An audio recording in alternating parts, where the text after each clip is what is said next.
Hello Techsoko family, karibuni tena jamani, nimewaletea pia D-Link router. Hii hapa model ni nyingine kabisa hii.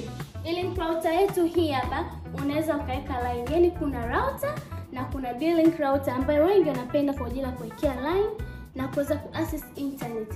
Mzigo huu hapa tena una 4G, yani ushinde wewe tu mteja wangu. Hii hapa ina 4G light.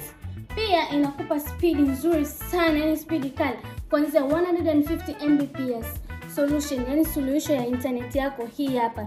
Ukitaka ile router ambayo hauweki line, zipo na ambayo router unaweza kuweka line kila ipo, ambayo ni hii hapa. D-Link router inakupa speed nzuri sana, speed kali. Kwa wale wadau wangu wa router za line, mzigo umefika hapa. Tuko Posta, jengo la Hydrant Plaza, ground floor. Si ya kukosa.